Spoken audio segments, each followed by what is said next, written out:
Satreskrim Polsek Kedung Kandang berhasil membekuk seorang pelaku pencurian sepeda motor.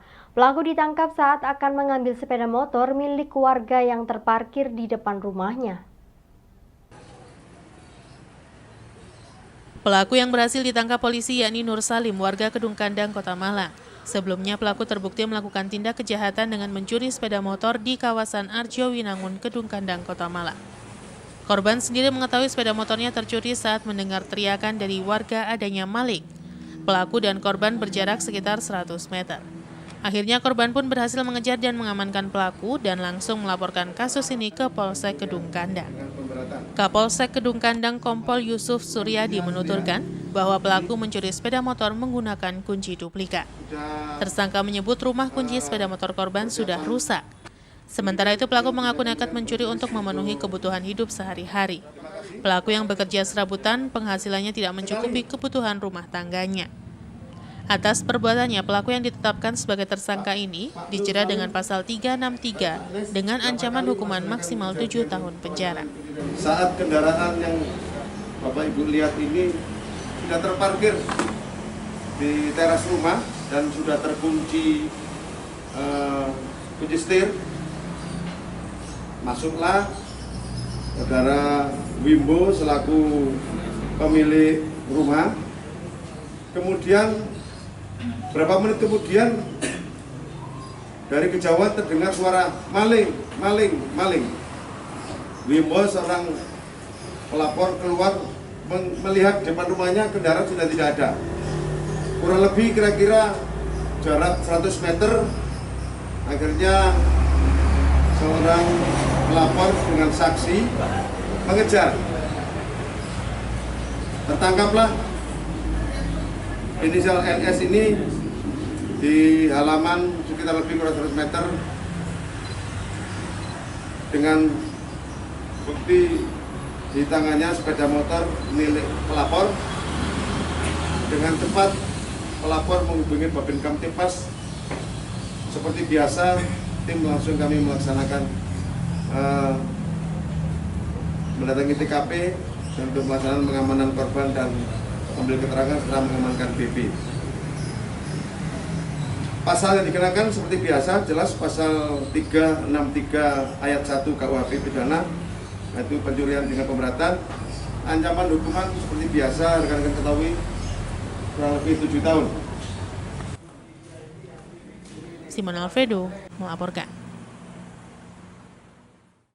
Memastikan umat Kristiani merayakan Hari Raya Paskah dengan aman tanpa adanya gangguan, petugas kepolisian Polresta Malang Kota dibantu Satuan Detasmen B Brimopolda Jatim, Kamis sore melakukan sterilisasi di sejumlah gereja di Kota Malang. Selain sterilisasi gereja, pengamanan juga akan diperketat menjadi 2 lapis selama jemaat melakukan ibadah Paskah. Petugas kepolisian dari Sabara Polresta Malang Kota dan tim Satuan Detasmen B Brimopolda Jatim melakukan sterilisasi di 5 gereja besar di Kota Malang. Sterilisasi dilakukan jelang pelaksanaan Misa Paskah yang akan dilakukan oleh umat Kristiani. Dalam sterilisasi ini, petugas dari Jihandak Brimob melakukan penyisiran ke seluruh bagian dan sudut gereja. Penyisiran mulai dari tempat ibadat, mimbar hingga bagian korden, almari, serta ruangan lainnya. Selain itu, penyisiran juga dilakukan di halaman gereja dengan menggunakan tim unit K9 atau anjing pelacak. Kukuh Endi Lazarus, salah satu pengurus gereja YHS Kota Malang mengaku, pasca terjadinya bom bunuh diri di Makassar Minggu kemarin, pihaknya bekerja sama dengan kepolisian melakukan sterilisasi gereja. Sterilisasi ini dilakukan untuk memberikan kenyamanan bagi jemaat saat beribadah di gereja dengan tidak perlu takut. Pihak gereja dalam perayaan ibadah Paskah, jemaat akan dibatasi dan akan dilakukan screening yang ketat bagi jemaah sebelum masuk ke gereja. Ya, tentu dari peristiwa kemarin kan baik secara psikis atau rasa aman bagi jemaah sendiri kan pasti ada kekhawatiran. Tapi upaya yang kami lakukan adalah salah satunya kami juga bekerja sama dengan pihak keamanan setempat, misalnya Polres atau Polsek, untuk sebelumnya seperti yang tadi dilakukan yaitu clearing atau sterilisasi. Setelah ini tidak ada yang masuk kecuali langsung duduk ibadah. Dan selain itu kami juga sudah memberitahukan kepada jemaah sendiri agar bisa beribadah dengan tenang untuk esoknya. Sementara Kepala Sub Bagian Pengendalian Operasional Polresta Malang Kota AKP Sutomo mengatakan, sterilisasi gereja dilakukan di 5 gereja besar di Kota Malang. Sterilisasi dan pengamanan dari kepolisian dimaksimalkan saat ibadah Paskah. Untuk pengamanan ibadah Paskah akan diberlakukan sebanyak 2 lapis. Total untuk pengamanan ada 500 personil dari Polresta Malang Kota yang disiagakan penuh selama Hari Raya Paskah. Jadi kita sebelum tempat yang digunakan, kita sterilisasi, baik yang dari luar, tadi sudah kita saksikan bersama oleh K9, di dalam tadi oleh secara intensif oleh rekan-rekan dari Jipom Polda Jawa Timur. Seluruh tempat yang dimungkinkan ada menyimpan barang-barang yang dicurigai, maka akan diteliti dengan baik dengan menggunakan metal detektor, menggunakan kaca maupun secara manual. Termasuk juga ini alat elektronik juga stop kontak dan sebagainya kita coba semua. Hari ini ada berapa gereja, Komandan, untuk sterilisasi? Rencana hari ini ada 5 gereja yang kita amankan menjelang dari jamaat melaksanakan ibadah. Simon Alfredo melaporkan. Hujan deras mengguyur Kota Batu dan sekitarnya membuat saluran irigasi di Dusun Tegal Rejo, Desa Sumbergondo, Kecamatan Bumiaji meluap, mengenang jalan dan 6 rumah warga. Akibatnya, selain rumah warga, kemasukan air bercampur lumpur juga membuat perabotan rumah tangga tergenang air. 6 rumah warga di Dusun Tegal Rejo, Desa Sumbergondo, Kecamatan Bumiaji kemasukan air bercampur lumpur akibat luapan air dari saluran irigasi yang tidak mampu menampung air hujan. Peristiwa ini terjadi ketika wilayah Desa Sumbergondo diguyur hujan deras selama 1 jam. Dengan curah hujan yang cukup tinggi, air hujan memenuhi saluran irigasi di dekat pemukiman warga di Jalan Singodrono RT 4 RW 3 Dusun Tegal Sari, Desa Sumbergondo, Kecamatan Bumiaji. Adapun rumah warga yang terdampak sebanyak 6 rumah dan jalan kampung. Selain 6 rumah terdampak ringan, 1 keluarga mengungsi ke rumah saudaranya akibat rumah tergenang air hingga setinggi lutut orang dewasa. Ketua RW setempat mengaku penyebab air dan lumpur masuk rumah warga dikarenakan hujan deras dan drainase saluran air yang tersumbat batang pohon mengakibatkan terjadi banjir luapan di rumah warga dan di jalan. Akibat kejadian ini, tim BPBD melakukan kajian cepat, melakukan pembersihan lumpur, perbaikan irigasi dan penyaluran bantuan bersama Dinas Pemadam Kebakaran, Tagana, Brantas, serta agen bencana, dibantu warga setempat, dan memberikan bantuan kepada warga terdampak luapan air saluran irigasi. Yang kena sekitar 5 rumah dan 1 terdampak gitu Pak. Iya. Karena hujan yang cukup deras Pak. Itu disebabkan karena sungai airnya meluap atau gimana Pak?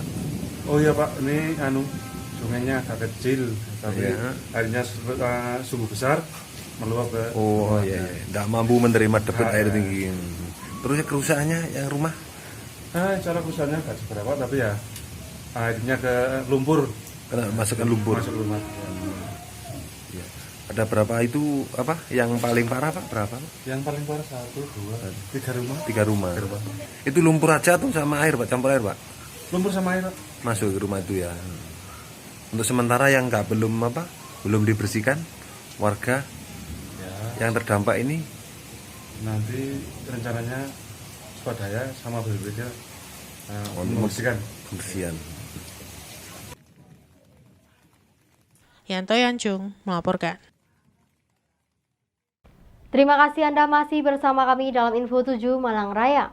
Pedagang makanan di kawasan Payung 1 Songgoriti kini bernafas lega dan bisa berjualan kembali. Pasalnya, kondisi di sekitar warung yang 1 bulan lalu terancam ambles, kini telah dipasang sumber pelega atau resapan air dan penahan badan jalan untuk mengurangi getaran tanah yang mengancam jalan di kawasan Payung Songgoriti. Setelah 1 bulan vakum, pedagang di kawasan Payung Songgoriti, Kelurahan Songgokerto, Kecamatan Batu bernafas lega. Belasan warung atau pedagang makanan yang sebelumnya terancam jalan ambles kini kembali bisa berjualan. Sedikitnya 8 warung dari 4 warung yang terdampak jalan ambles kini kembali bisa berjualan dan 6 warung lainnya dalam proses perbaikan. Sementara untuk antisipasi terjadinya ancaman jalan ambrol di kawasan Payung 1 Songgoriti, selain memasang box kulvat, Badan Penanggulangan Bencana Daerah Jawa Timur juga telah membuat sumur pelega atau resapan air di 7 titik di sekitar jalan ambles. Salah satu anggota Tagana Kota Batu mengatakan, 7 titik galian sumur pelega dengan kedalaman 3 hingga 5 meter sangat efektif karena bisa mengurangi sumber air di bawah tanah yang melintas di bawah jalan tersebut. Tidak hanya itu, sumur pelega ini juga bisa mengurangi getaran tanah ketika ada kendaraan bermuatan berat melintas. Para pedagang makanan di kawasan Payung Songgoriti berharap dengan dibangunnya drainase maupun resapan air di kawasan Payung ini mampu menghindari terjadinya ancaman jalan ambles dan perekonomian warga yang berjualan makanan di kawasan Payung Songgoriti pulih kembali. Di sini saya sebagai juga masyarakat Songgoriti untuk membantu dari provinsi menunjukkan titik-titik mata air yang ada di jalan Payung ini. Dan ternyata dari apa yang saya tunjukkan memang terbukti dari kedalaman 4-5 meter sudah keluar mata air. Dan sekarang provinsi minta lagi untuk penambahan 3 titik lagi untuk sumur pelega. Sekarang udah ada berapa?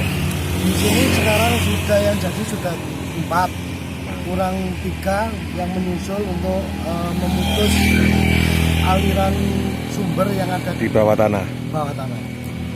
Untuk pedagang sendiri gimana, Mas? Untuk pedagang itu sementara ada yang sudah jualan, ada yang masih pembenahan warung-warungnya. Berapa orang yang sudah jualan? Kurang lebih ada sekitar 8. Oh iya. Kan seluruhnya ada 4 orang. Yanto Yancung melaporkan.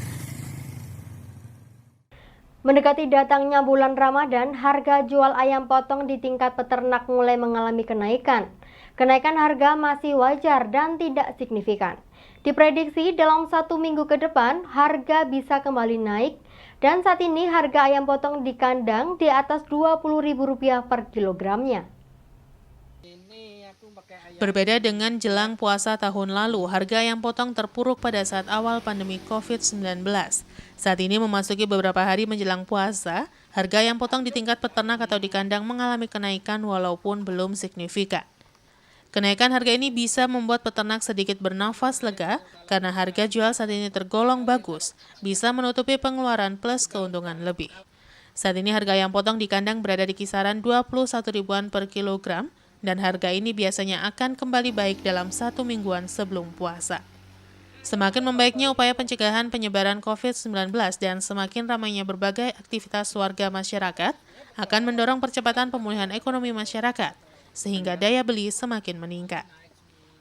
Hal ini tentu saja diharapkan akan berdampak positif bagi para peternak ayam, baik ayam potong maupun ayam petelur, yang sempat terpuruk akibat kenaikan pakan, sementara harga jual menurun.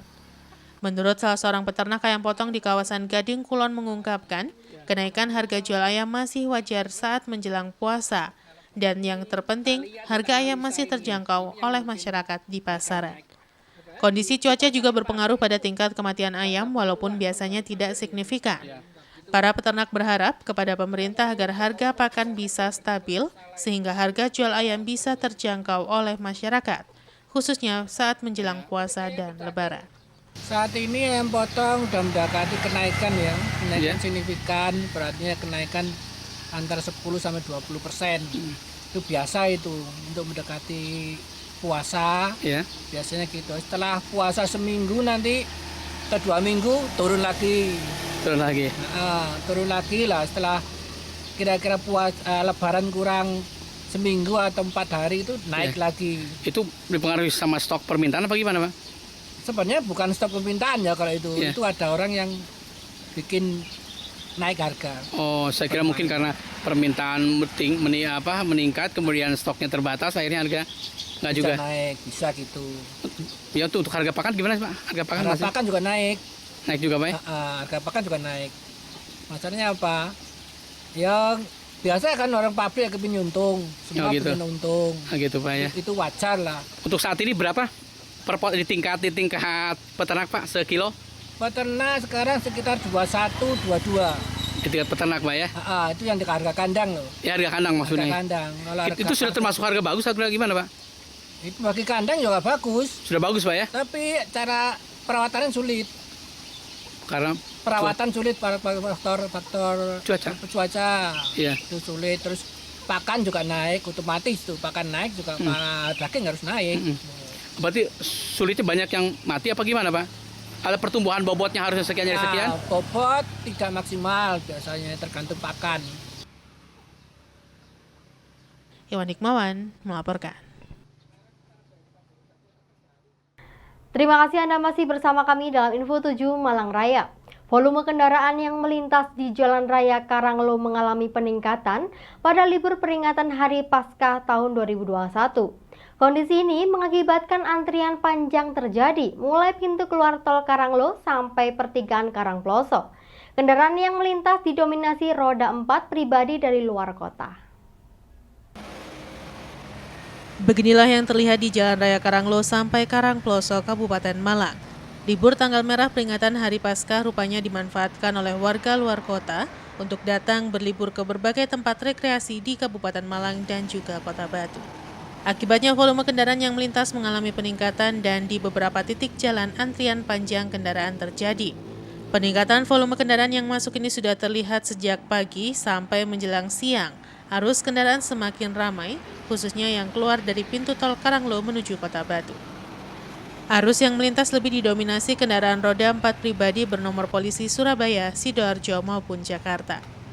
Menurut salah seorang juru parkir di kawasan Karanglo menjelaskan, setiap tanggal merah dalam beberapa minggu terakhir, arus kendaraan yang melintas semakin ramai.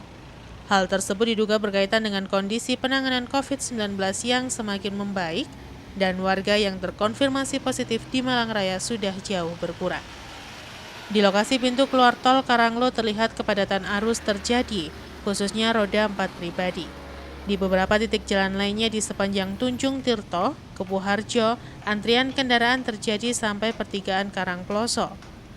Kondisi serupa akan terjadi jelang libur akhir pekan dan kepadatan kembali terjadi dari arah sebaliknya pada Minggu sore dari arah Batu menuju Surabaya.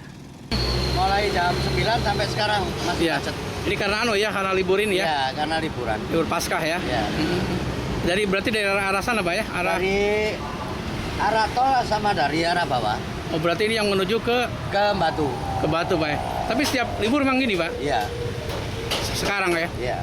Kan waktu pandemi kan masih kosong ya? Sekarang masih, sudah? tapi ya tetap macet aja gitu. Sekarang Pak ya? Sampai jam berapa biasanya Pak? Biasanya jam 11. 11 ya? Iya. Sampai jam 11, soalnya orang-orang Jumatan gitu. Oh bukan, kalau nanti bisa sampai sore nggak ini ramainya? Enggak.